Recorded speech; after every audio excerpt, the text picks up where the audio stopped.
naka mga kapuso, talagang Paskong-Pasko na, kaya ho dito sa Bazaar. Pagkatapos nyo mamili, kailangan, abay, kung isusuot nyo na yan, tingnan nyo kung ano yung okasyon na pupuntahan ninyo. Kung magsisibang gabi kayo o pupunta kayo sa Christmas party, meron tamang damit na isuot dyan, di ba? So, makakausap natin si Miss Jen Yang, isang stylist, para sabihin sa atin, ano ba yung mga tamang damit na isuot sa mga okasyon na pupuntahan natin this holiday season. Good morning, Miss Jen. Good morning po, Miss Susan. Yeah, so tatanong ko muna dahil mauuna siyempre yung simbang gabi, di ba? Ano yung tamang isuot kapag simbang gabi?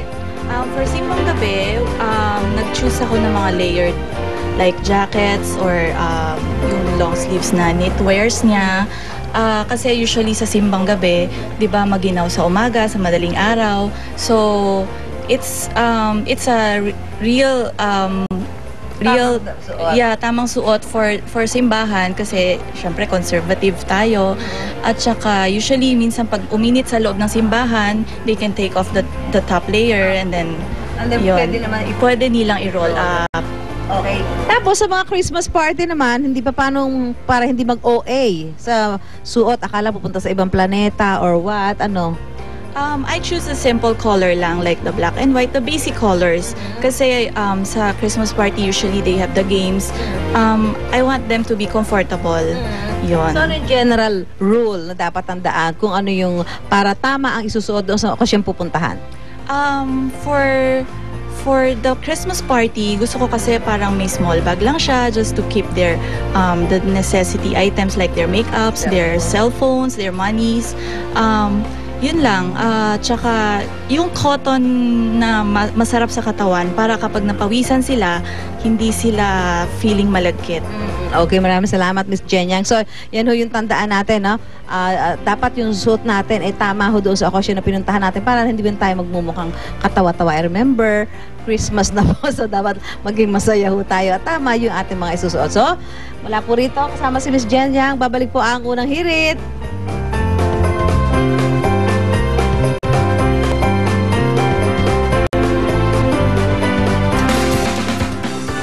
Ipalit ang nakagawiang panggisa sa bagong Del Monte Sandosenang Sarap.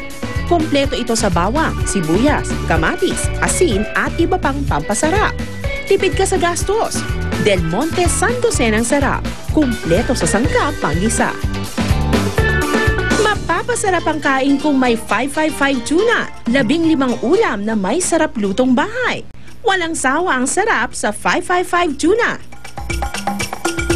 Welcome sa Generica Drugstore. Air-conditioned kaya maintained ang bisa ng mga gamot. Malaki ang iyong matitipid at makapagtatanong ka pa sa pharmacist. Mag-shift sa generic medicine at punta na sa Generica. Generica, gamot at serbisyo, maasahan dito.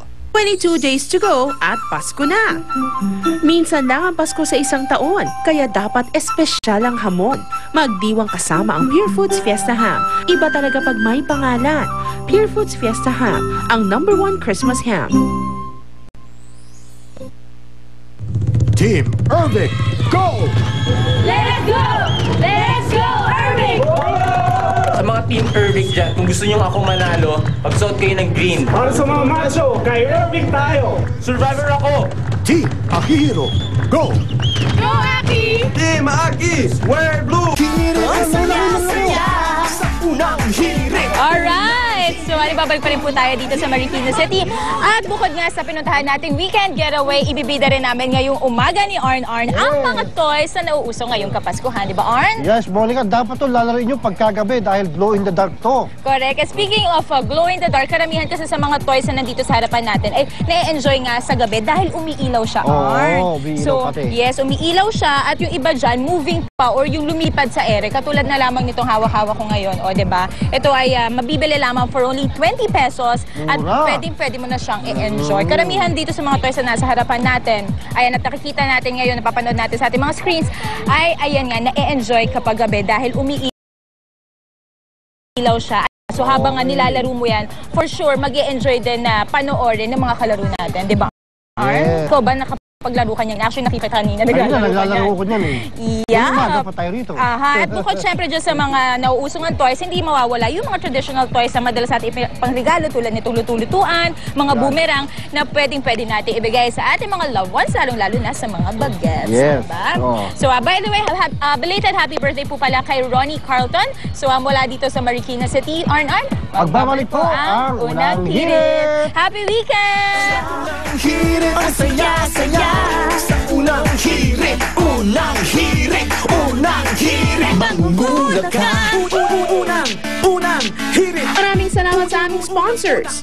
Ultra Mega Supermarket, Bagyo o Brownout, Basta Emergency, Akari.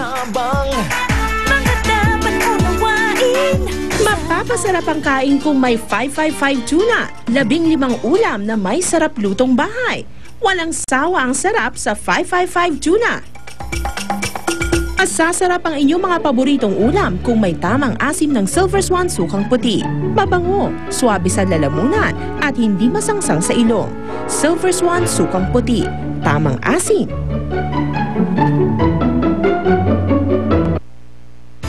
Lalong nagiging masarap, crispy at incredible ang umaga with Unang Hirit at CDO Ulam Burger Crispy Patties, ang crispy baon burger. Jennifer, ang gusto